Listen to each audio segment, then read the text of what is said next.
In Jane's Addiction, I think it's safe to say that you were almost single-handedly responsible for changing the sound in rock music as it's heard today. I'm glad somebody said it. Jesus Christ. Who are some of your early influences? I would say Jimi Hendrix, huge influence. Jimmy Page, you know, the dinosaur rock guitar players that everybody seems to hail.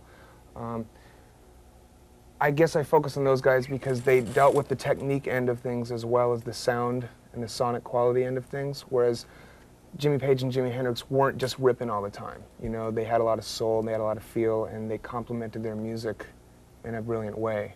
And sometimes it was with the use of sound rather than skill.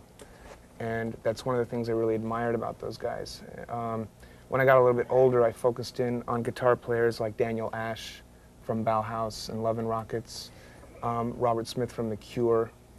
Same thing, except no technique. Those guys focus on sound and simplicity. So I tried to make my playing like a well-rounded combination of the two styles, which would be a little bit of technique and a little bit of sound and simplicity. So taking Hendrix as an example, as a rhythm player, what did you show, like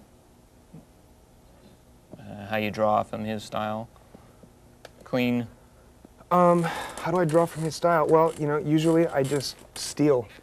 So it's not much of a you know, of an influence, more of a source of places to steal from, I guess. You know, I really enjoy how he will be playing a rhythm and like throwing licks in there at the same time, and it's kind of free form sounding.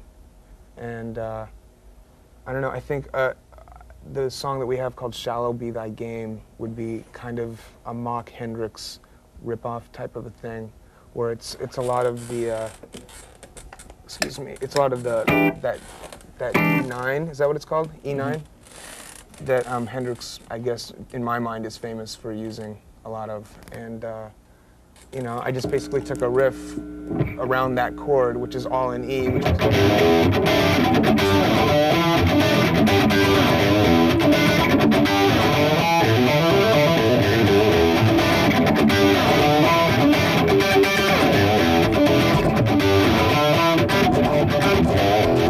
And yeah, like that. Great. So your starting point sort of is, like you said, the E9 at the 7th fret. That's what it's all revolving around. But the start of the riff is just a bend off on the, I guess, the low E string. Mm-hmm.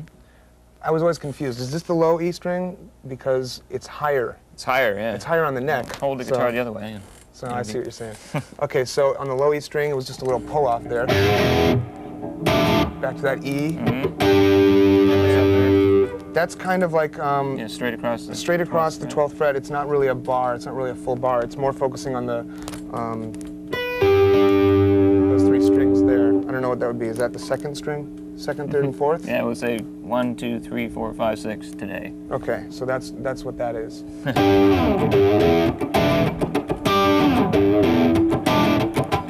And a lot of the muted strings in between.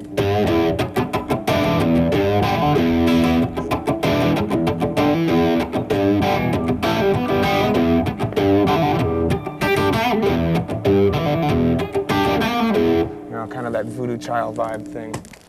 Yeah, it's so much more interesting just instead of just hanging out on that E9 for like what a lot of other players might do. And you know, I had to think more in terms of what Flea was playing, you know, which I wanted to leave some space because he's such a fascinating and rhythmic bass player that, you know, everything he does deserves to have its place, and I would hate to come and piss all over his bass lines. You know, I mean, there's a part of me that would love to sit there and just go,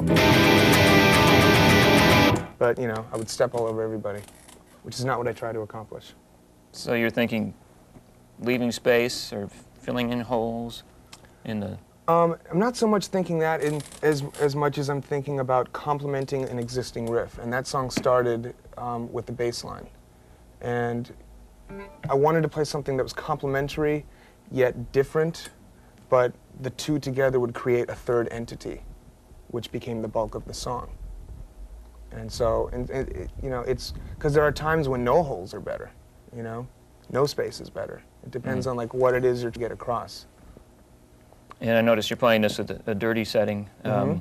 And what dictates to you, you know, clean or dirty or in between? What dictates that is usually, once again, like the feeling that I'm trying to get across. If I'm trying to get like an aggressive feeling across, I will usually always tend to go to a dirty sound. If I'm trying to get like that rockin', thumping aggression out, I will pretty much go with the dirty sound and work from there. Sometimes I'll roll the volume back a little bit. If it's here to be full up, I'll roll it back a little bit. And it'll be like less aggressive without going completely clean. Right. Which sometimes I find I don't get enough aggression out of. But other times, you know, hitting completely clean can be aggressive too. It really depends on what the rest of your bandmates are doing and what it is you're trying to get out of it and what kind of feeling you're trying to put into it. The riff, the droning riff you were doing At few the minutes intro, ago? that was, yeah, the intro to Warped. You want? Yeah, I'd like to see you kind of break that apart a little bit. Okay. That one is, I'm using some effects on that. I don't know if you got camera angle to do this, but I'm stepping on a Boss digital delay and a Boss super chorus. I find that the individual pedals are a little bit more accessible for me. And I'm droning the E string, the low E. Mm-hmm. I'm leaving it open completely. And I'm doing most of my movement on the A string, starting at the octave of the low E. Mm-hmm. And kind of getting a little rhythm happening here.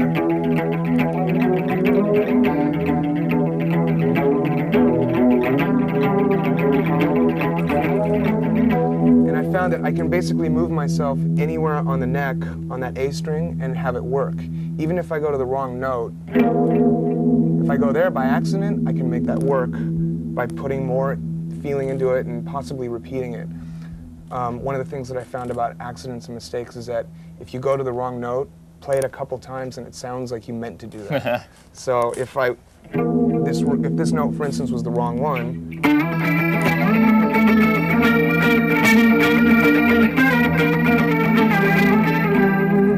and that way I just repeat it and make it sound more dissonant. Yeah, and you made it work that time. Thank you. Yeah.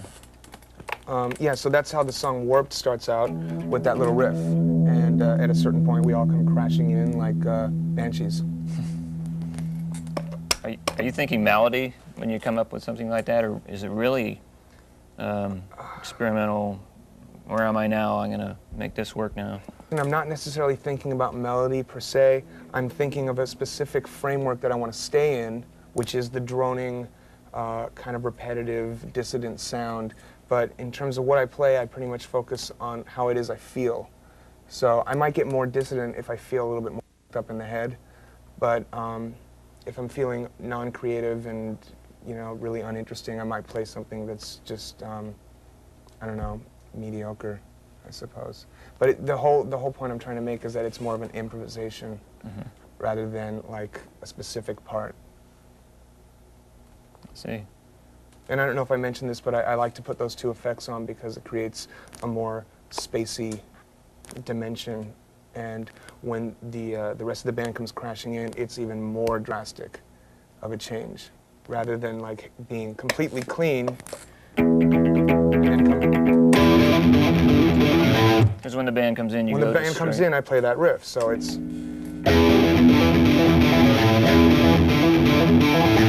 And which I'll focus on that in a second, but the point I'm making is that with the spaciness,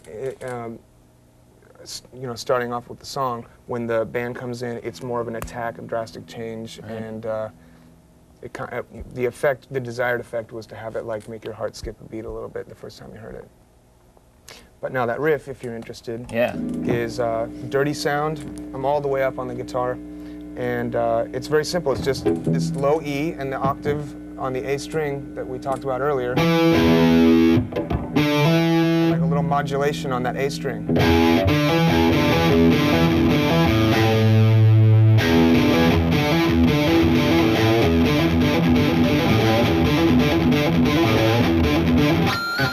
And I'm muting a little bit with this hand, but not too much, not like a, because that would be too much. It's just kind of got to be a subtle resting on the bridge here. So I don't get that extra ringing that muddies things up, which would be... Because then there would be no, you wouldn't hear the notes entirely well. You mentioned several times now octaves. It seems to be a part of your style. Yeah, it's a saving grace, if you will. There are two types of octaves that I utilize in my playing. One would be simply finding a scale that I'm staying in for soloing, which would, normally for me, it's this scale. What is that called, do you know? The minor pentatonic scale. When I'm in the minor pentatonic scale, I usually don't stray too much from it, primarily because when I was learning how to play guitar, that's the only scale I was actually taught. Seems to be the first one we're all taught. We're all taught that one, and there's so many different places you can go in that scale. But for instance, if I'm playing this one, I'm in the A. I find myself in the key of A.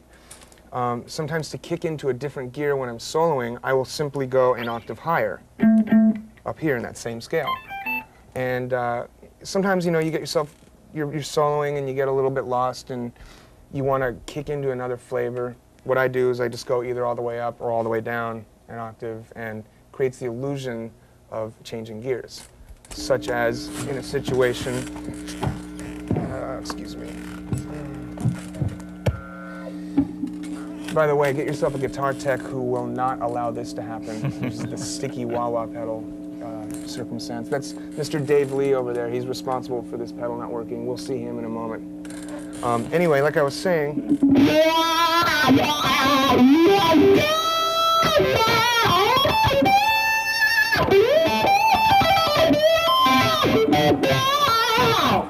what I'm doing there, excuse me, thanks Dave, is basically playing what I know out of that scale and moving it up an octave. And like I said, that's good for shifting gears. The other types of octaves that I like to use a lot is where I'm playing two notes at the same time on the neck, which is, I guess, another Hendrix-esque thing that I've stolen, which is found in the song Third Stone from the Sun, I believe, where it's... and I use that a lot in my soloing too, and what that is, it's, I guess you're using two strings and kind of muting the one in the middle there, not playing it. But sometimes if you play it, it's good too. So it really depends on what you want to get, but usually I'm not playing the middle string, and which is a nice thing for soloing when you're playing.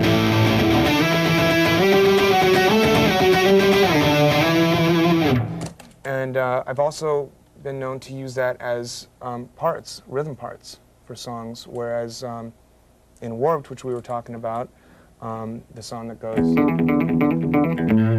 there's the chorus in that song goes, and I go into the octave.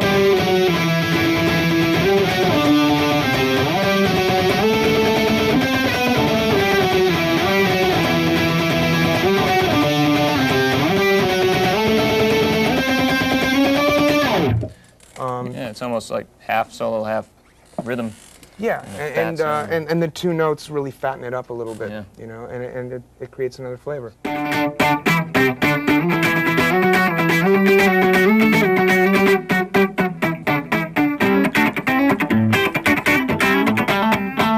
Watching you play, your left hand muting comes into play on a lot of your rhythm style. Until the end of that passage you just played, you know, a chordal lick. Yeah. That kind of stuff? Right. So it's a lot of what you don't play, what you don't allow being played. Right, and for that exact same thing, if I wasn't doing some type of muting, it would be... Which actually sounds great, doesn't it? No, but it's important to, all joking aside, it's important to get that muting technique down, which for me is basically lifting up, not actually pushing down on the strings, but just resting your hand on the strings to create that muted sound. So when you first started playing, many years ago I'm sure, did you practice or just kind of learn songs or practice scales or? When I first got going, I got an old guitar at a garage sale, and I took some lessons. And the teacher I had basically taught me the chords down here, the D, F, C, G, A, E, and taught me whatever songs she could teach me surrounding those chords. Mm-hmm. But I was initially, like I said, I was initially interested in playing the guitar because of Jimi Hendrix. I was at a skate park and I was doing some skateboarding, and I looked up and the PA was playing some Jimi Hendrix, and I was like, wow, that's what I want to do.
I guess the way to remain fluid on the instrument is just by simply playing it. But I don't necessarily strive to sit for hours and get better and faster and stronger so much as I today I look more within myself to see how I'm feeling, to see what it is I'm trying to accomplish on the guitar. But I wouldn't have gotten to that point if I hadn't practiced tons when I was a child. Virtually had no friends. Locked up in your bedroom. Yeah, I almost had no parents as a result of it too. Drove them crazy. As you should too. Drive your parents crazy with this. So how do you warm up for a show? I usually get out of bed and I wake up and I take one of these, which is a Zobrax tablet. And they're very good. If some of you out there may have picked up some kind of STD along the way, some sexually transmitted disease, it's kind of par for the course if you're going to be a guitar player. I should start off by saying that.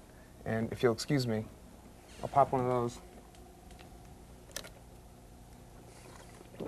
It's more of a preventative than anything.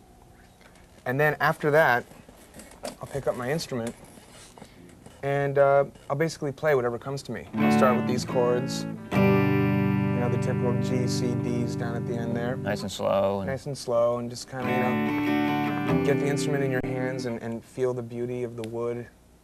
I don't really think that way, but it sounds good. And then, you know, start playing some bar chords. It doesn't really matter where, it doesn't matter where you go. Just kind of familiarizing my hands with the neck. And then I will go into single note stuff.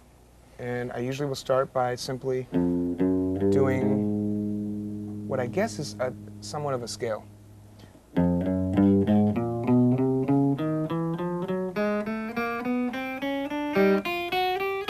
It's almost a chromatic scale. Almost. Yeah. I don't know what it is, but I'm basically just playing 4 frets on every string, just to get my hands kind of going. I'll also take a break and I'll bend out my fingers a little bit, get the joints kind of working again, because what I don't recommend is that you crack your knuckles, because I do that, and it affects how I play. I've been doing that since I was a kid, so I kind of loosen them up. I've also found that if my hands are very cold, it's difficult for me to play, so sometimes I'll run them under hot water if it's before a performance and we're cold backstage, get them kind of working a little bit better. And then from there, once I've kind of got, you know, the guitar back, you know, in my hands, I'll just start playing as fast as I can, even if it sounds terrible. With getting this hand going, you know, just like...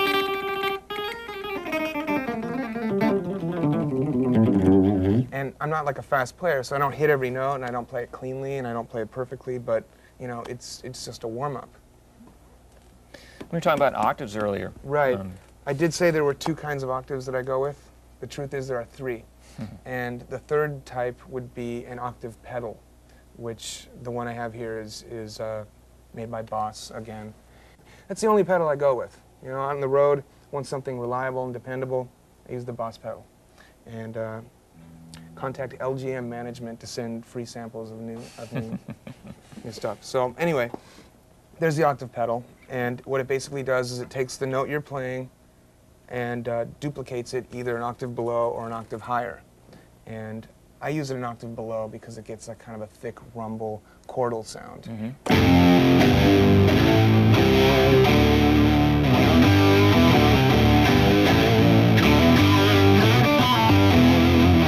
And you know, basically you can play rhythmic sounding stuff with the octave pedal on and just use one note. Whereas there's a song that we cover called Red Hot Mama. It's a Parliament Funkadelic tune. And the riff is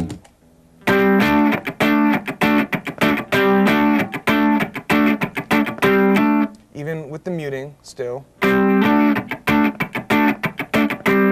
And sometimes when we're getting a little bit aggressive, I'll pop on that octave pedal.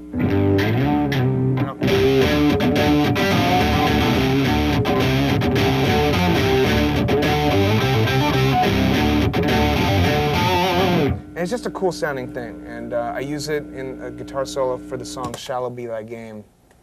And it just kind of adds like a thick ugliness that I really enjoy. And in the solo, it sounds something like this.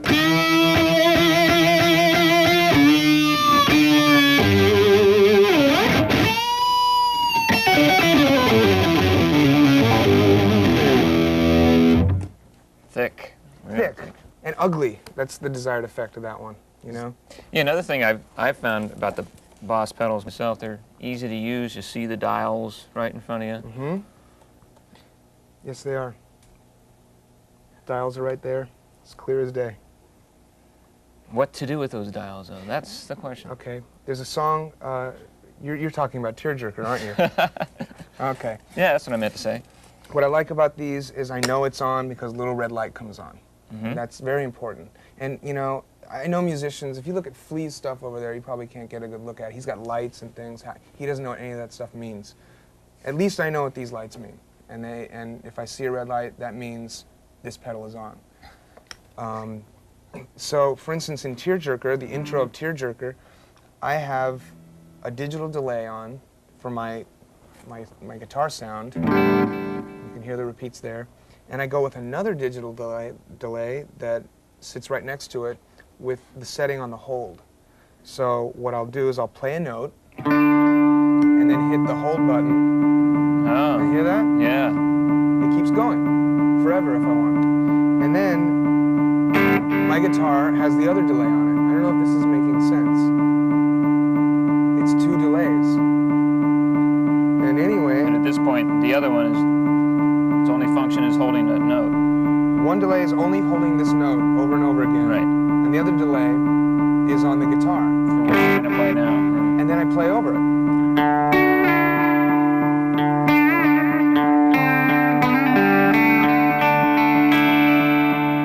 And that's what the intro to Tearjerker is. Well, it sounds like a sitar type. That's the desired effect.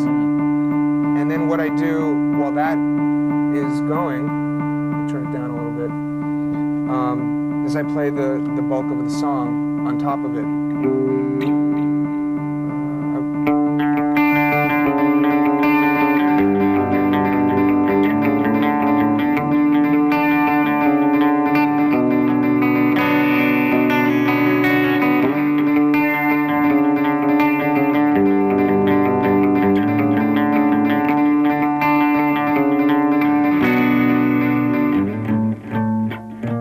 Take it off.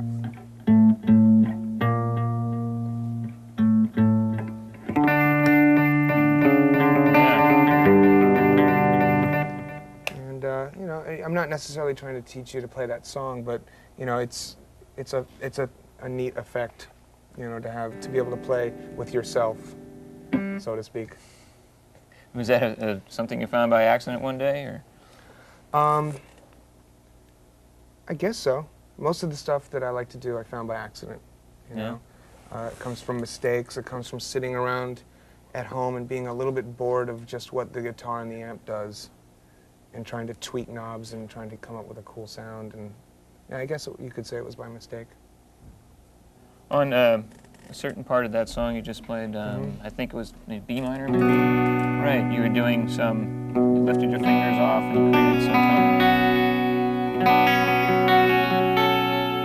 Yeah, that's something I like to do when I'm playing with chords, especially in the clean sound. I keep my hands in the same position. For instance, are you familiar with the song Airplane? Oh, sure. Okay. One of my favorites. So the intro of that song is, I guess, a C bar chord, right? Is that the C bar? There you go. Okay, that's the C. I'm not like a technical guy, so you have to bear with me. And I start with the suspension.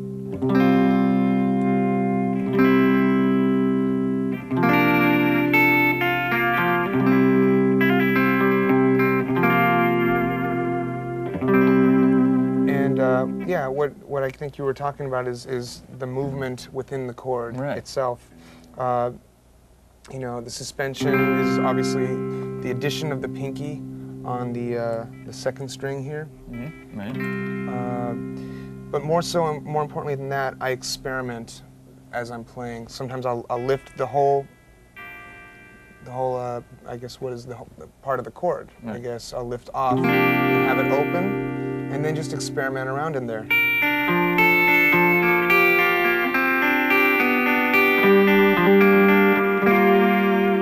So you're almost keeping the foundation of the chord in place. Exactly. And playing sort of scale ideas around it. Yeah, it's more scaly. You're not thinking and scale, you're just it's picking and scales and you know, just different. It's a different way to play the chord. And like, for instance, in the beginning of Airplane, usually when we play it live, I play it differently.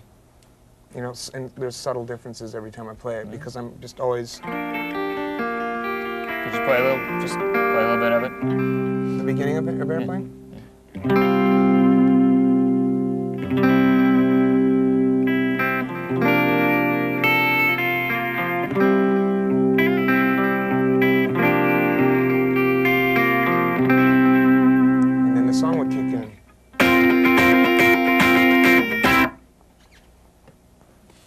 Really enhances the next section change that you threw off here. Yeah, it's kind of it's similar to what we discussed in Warped, where it's an intro that's primarily unrelated with the remainder of the song, and it lays a nice groundwork so that the bulk of the song can kick in, and I guess it almost sounds more exciting than if it wasn't there because there's something to compare it to.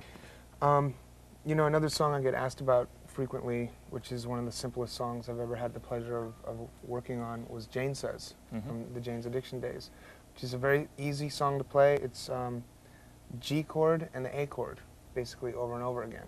And with a twist on the A, there's a pull-off thing, if you will. Start with the G, and the A, and then, I don't know what strings these are, third and fourth? Yeah. So that's the whole song.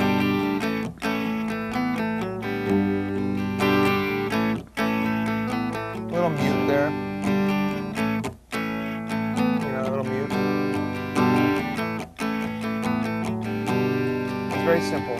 But again, you're adding to that simple basic chord with a couple of colored notes. That's to keep it from sounding like Over the Hills and Far Away.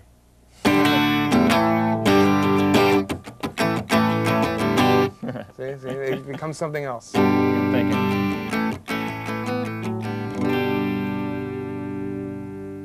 Speaking of simple chords, like we just were with Jane Says, another song from the Jane's Addiction days that I get asked about is Ocean Size.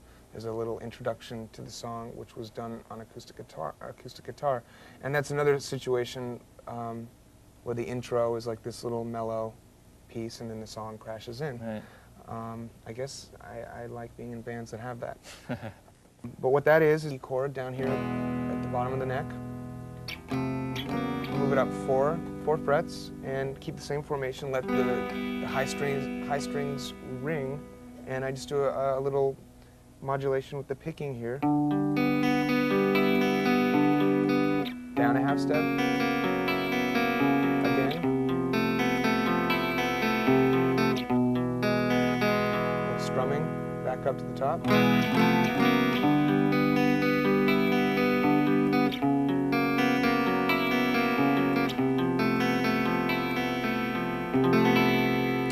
That's a specific pattern you have in your right hand picking on that. Right, it's starting with the 5th string. Right,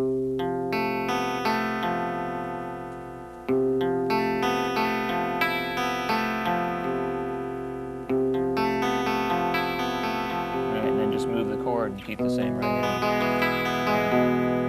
Right, and you know, like I said, simplicity sometimes works the best. The rhythm for that song, when it does crash in, is, I'll play it clean and then distorted, so clean so you can understand what it is. It's just a simple E chord. The 2nd chord is the top 2 strings that you would play on a G chord. That being the chord, the G chord, just focus on these 2. So, in our case today, the bottom 2.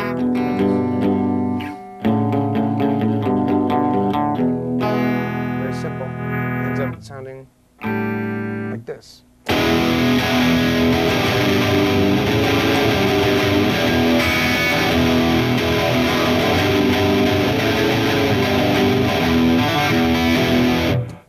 know, very simple, aggressive sound, aggressively played, and it works. Yeah. It reminds me a little bit of that same power as Mountain Song. Mountain Song is another one. It's all rooted in E. The song is played in the key of E. What I call this a short form. I forgot what you would call it. It's basically this barred E chord, but just focusing on these top 2 strings. Right, so the root and the 5th. So it's a 5th there, and that is slid up and down the neck as such.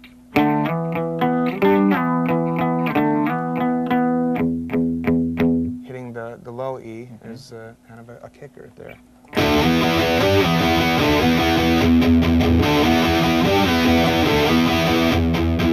Go to the D chord for the change. Suspended. And then we use the octaves we talked about.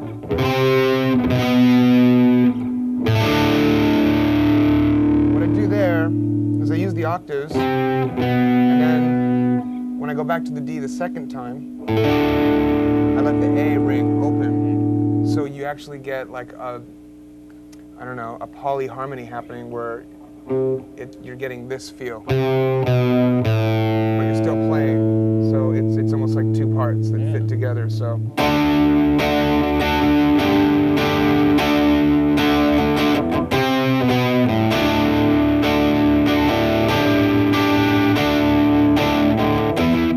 Excuse me.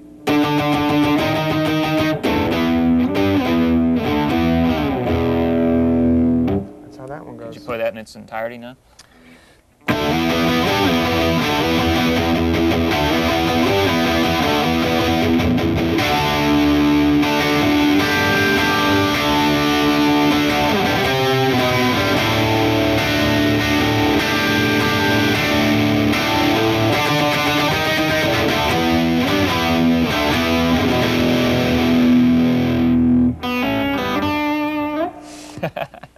Yeah. Yeah. Speaking of Jane's Addiction, could you play Ben Caught Stealing? Sure. I'll play it as it sounds on the record, then I'll pick it apart for you. It's a dirty sound, and it's a little bit more of a funky, kind of muted strumming style on it, and it's.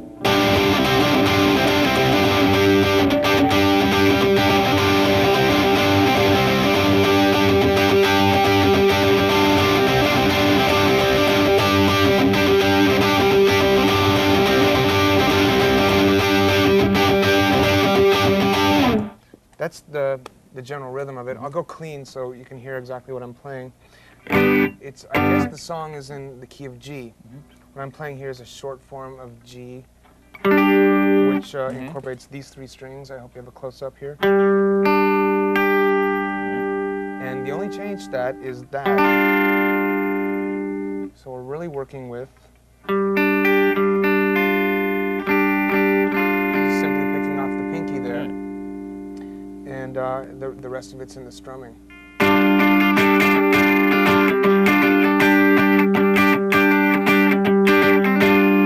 And what I guess I also do is I lift these 2 fingers off. So there's actually 3 parts to it, 3 formations, and little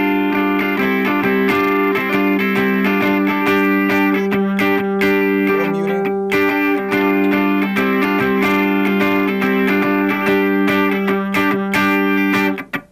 Lots of muting. Lots of muting there, and you know, it ends up sounding.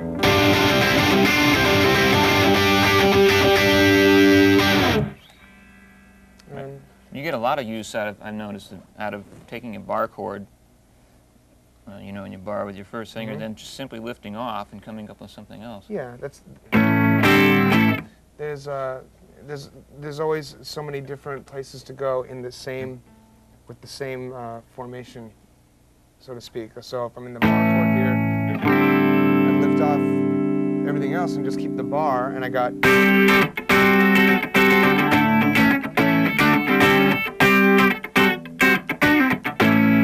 I'm never really moving this finger off, and basically that's all I'm trying to show is that you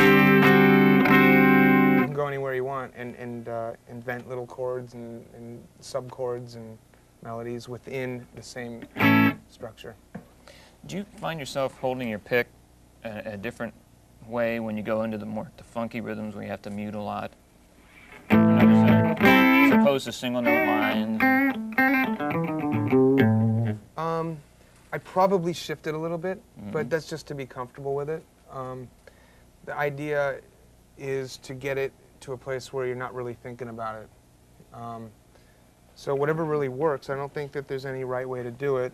Do you grip it hard or loosely? Or? I'm kind of a loose gripping pick player. I don't know if you can see, but on the amp back here behind you, on the Peach cabinet, there are some picks taped along the front of it because I drop them all the time. So when I'm playing and I drop a pick, there's proof, right? And I'm not holding on to it, I can just grab another one. How do you hold the pick, or how do you do that? The real fast picking on one string. Well, I've seen it done a number of ways. I've seen guys move their whole hands, like you were talking about earlier off camera. They get their arms all stiff, and I can't do that really well. I actually can't do it my way very well either, but what I do is I just kind of, you know, do this little motion. Oh, so it's more actually in your thumb and your finger. Between my thumb and finger.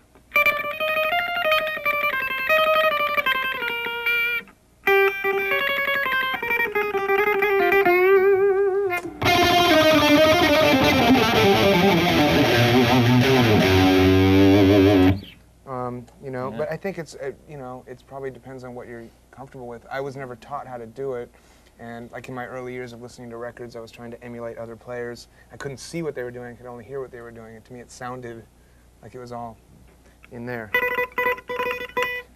Could you show a riff where you actually have to play like a funky chord thing and then go into a single note line? Sure.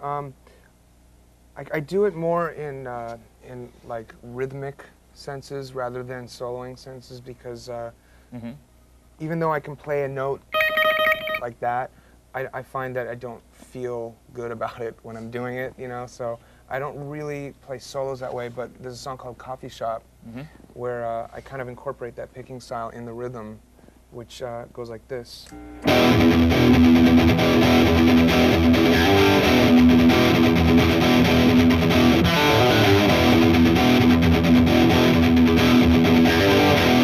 And what that is I'm playing these 2 strings of the E, just the kind of the root of it, and keeping that going the whole time. And I'm muting the E down here, so just get the stabs. So when you don't hear those strings, I'm muting them. When I go to the G, which is the change in that one, instead of going, I kind of hammer on from the E string to the G.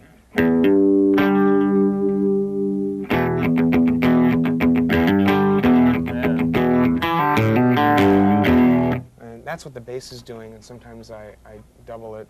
Just a simple pull off on the D string, a hammer on the A string, and then open D, G on the E string, and then open E. You obviously can pick very fast, but I've noticed a lot of players who can tend to just play that way and stay away from hammer-ons and pull-offs, but you have a good mix of all those techniques. Yeah, I like the sound of hammer-ons and pull-offs. Sometimes a pull-off like that sounds better to me than it's just, you know, it's a little bit more subtle, a little less abrasive sounding. You know what I mean? Sometimes it works to go, but other times it sounds good to go. And it just kind of depends on what you're trying to accomplish in the song. And I guess what feels best, you know, that's most important. You know, I would rather play something that feels good to play it rather than like play something that feels awkward, and, you know, I guess that would eventually make the song sound awkward. Lots of different ways to play the same thing. Yeah, there really is. Notes. There really is.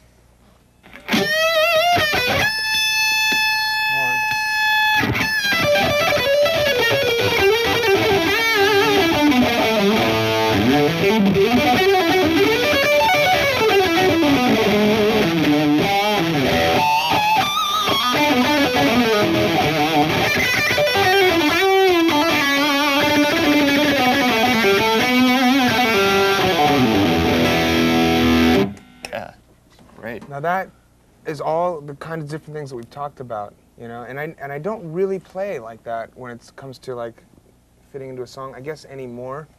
But I think what I'm doing, and I've never really sat down to like pick it apart, but a lot of it is a lot of hammering, like that. And in some cases, I'm not even using this hand at all. It's all pull-offs and hammers. I mean, of course, I would start the phrase off with a pick, but then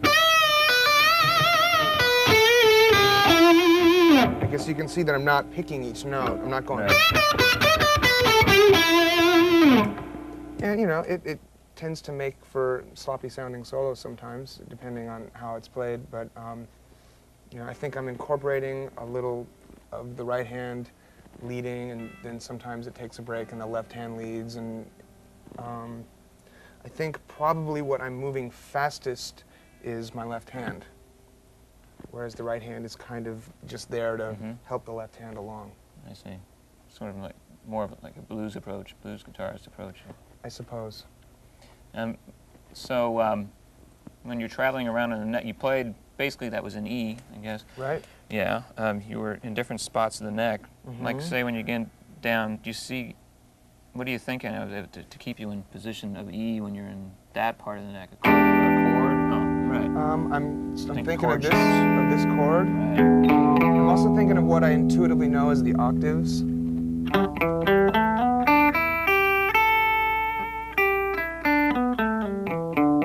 It's like an E scale within there.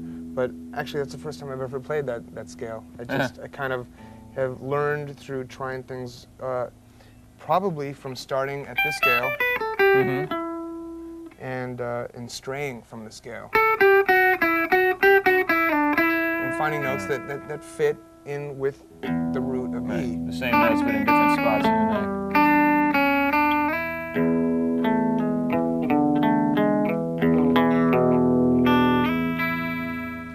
So Dave, when you're cooking pasta at home, what do you do to keep it from sticking? I've always found that if you add a little bit of olive oil, maybe a tablespoon of olive oil into the boiling water, it prevents the pastas from sticking together. and it just makes for nice. It's a cleaner situation. And I'm glad you asked that because another favorite of mine is the EBow, and the EBow looks like this. It's an odd little device that is. What is that? This, you can buy these at the Pleasure Chest down on Santa Monica Boulevard. I'm joking. You can buy these in a music store. And what it is, I'm not sure how it works. I think with magnets, there's a little battery in here. Turns on, a little light comes on. Remember how I like the lights? And it rests on 2 of the strings on the neck and vibrates continually the middle string. So, for instance, if I rest it there, it's vibrating that string. It's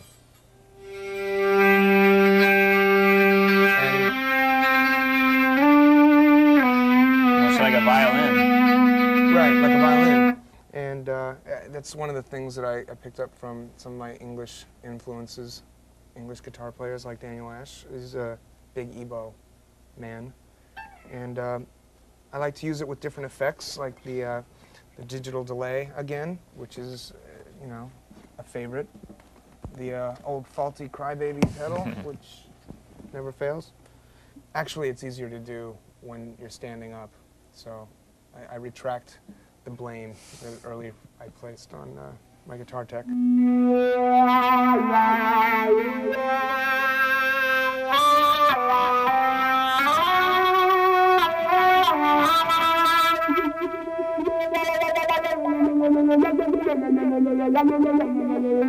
And it's basically just keeping the string going, and I can move my hand anywhere on the neck on that particular string, and it will continually play that note as long as I like.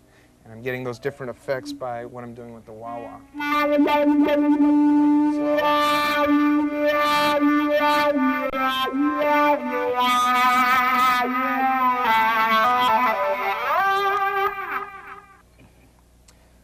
This particular device is featured on the song One Big Mob. I knew there was a one in there, so we have a lot of songs with the word one in them. What can I do? And there's a breakdown, and in the breakdown, instead of playing traditional solo guitar, I broke this thing out and a couple of effects and played around with it. And I think there are 2 tracks of it, in fact, and it just added another dimension, another flavor, tucked it back in the mix, so it was kind of hard to tell exactly what it was, and it just kind of created an eerie tone throughout the song. I love these.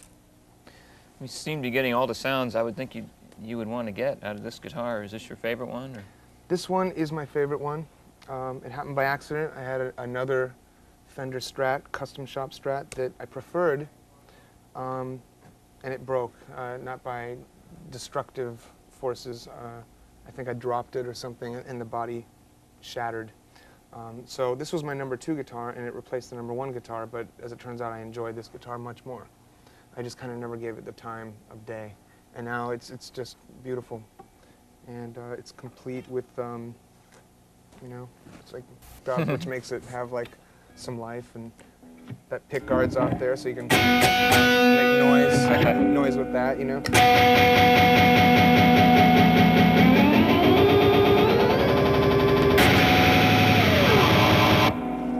You need the plate to be off this, so you can get to those springs, because it can make some really terrible sounds.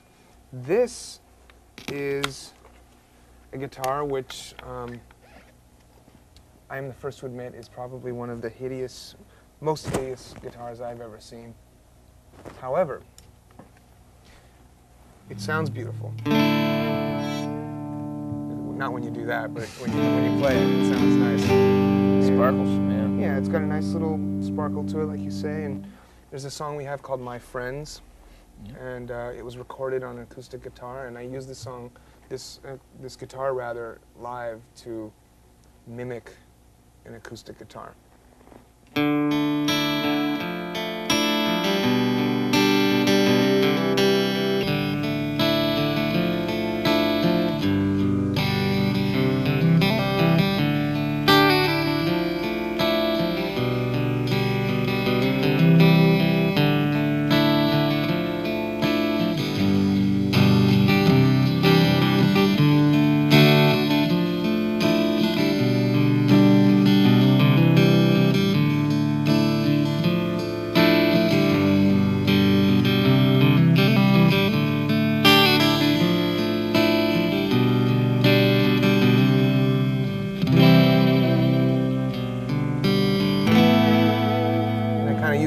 choruses live. It's kind of nice. It's kind of a nice combination between an acoustic sounding guitar and an electric guitar.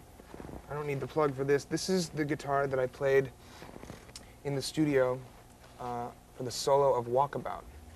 Walkabout is a funky little number that the rhythm is with the wah-wah pedal. And for the guitar solo, I wanted something really ugly sounding, and we were talking about clean and dirty effects and sounds earlier. Well, this guitar isn't intended for studio record recording, I don't think. And although it does have a jack, what I did is cranked it up all the way. I had a mic right here in this little speaker. There's a speaker built inside the guitar. And it just sounds kind of bad. But bad in a good way. And I think what I did that day is I turned it on and I left it leaning up against the wall for about an hour and a half, so the batteries were kind of going, and it made it sound even crustier and more ugly.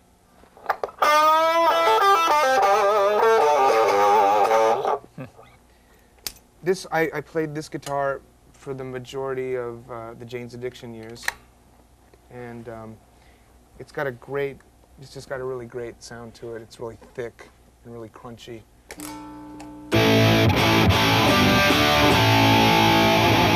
It's a little bit too heavy sometimes, so I only use it on particular songs. Songs like One Big Mob, for instance, where I really want just like that.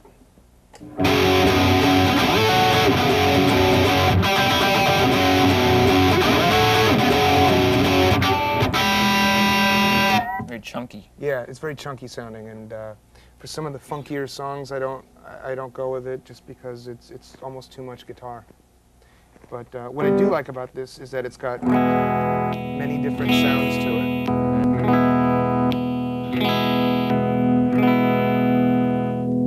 And you know, I think that's important to select a guitar that you can get a rainbow of sound out of.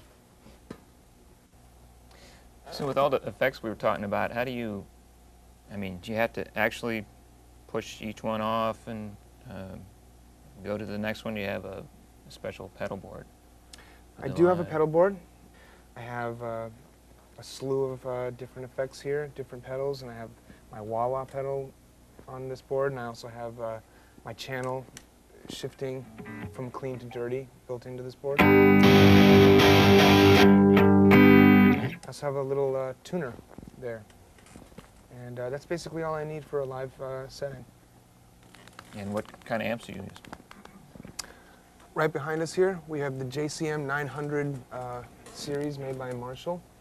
And what I like about these amps is that they have a dirty channel and a clean channel built into them, which just by the flick of a foot switch, you can have one or the other. I think that I actually run 2 heads, is that correct, Dave? I go through 2 heads, and I think one head controls the upper 2 cabinets, and the other head controls the bottom 2. Mm-hmm. And it has something to do with low end. Dave, what does it have to do with? Well, Mr. Navarro, the way we've got it set up is we've got one head running the top cabinets and one head running the bottom cabinets, with the signal split to go to each head. So therefore, we can control the actual volume and tone of the top and bottom rather than side by side, so that we can control through the stage resonance more so, and the cabinets pointing at your face instead of being separated side by side. Yeah, so I have the low end coming through the bottom, and I have the not so low ending sounding guitars coming through the top. I guess nowadays you could say this is a simple setup, but you sort of get full sonic spectrum. Yeah, I like to have it so everything's like out on the floor and accessible, you know, because a lot of times I'll go down to the actual pedal and manipulate it during a performance. Oh, yeah. And you know, such as this this delay that I was showing you guys earlier with the hold button on it. I can set that to infinite repeats like that. It just continually goes. And I can move the time so it goes faster or slower. And it's just kind of a cool sound.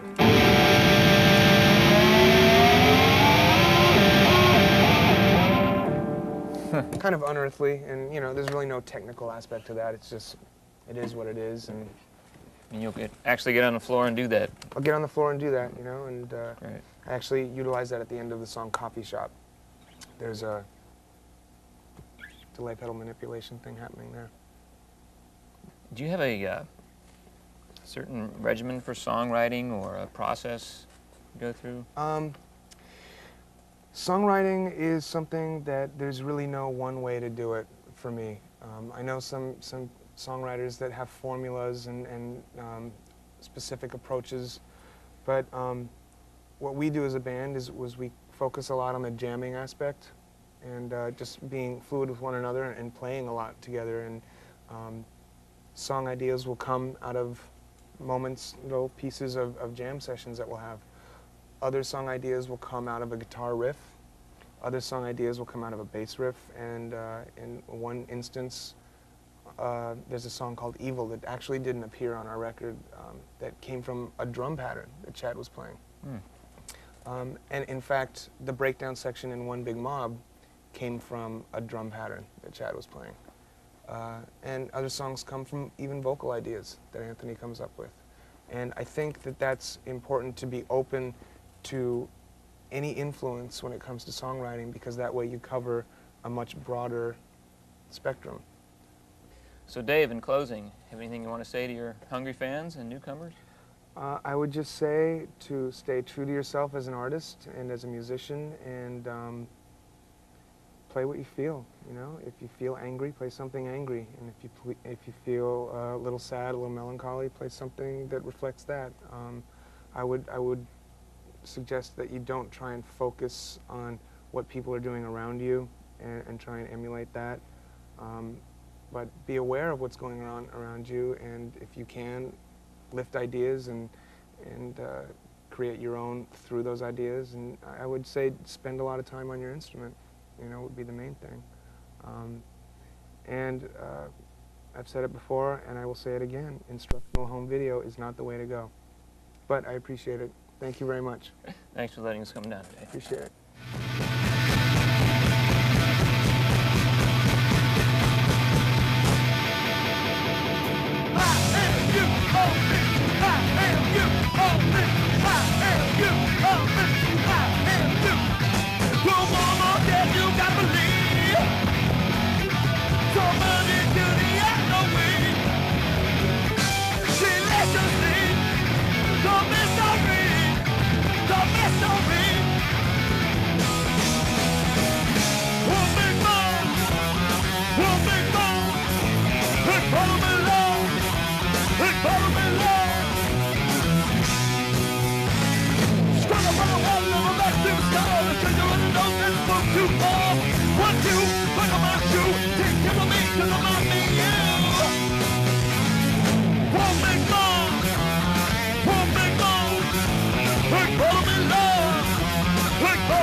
Oh yeah.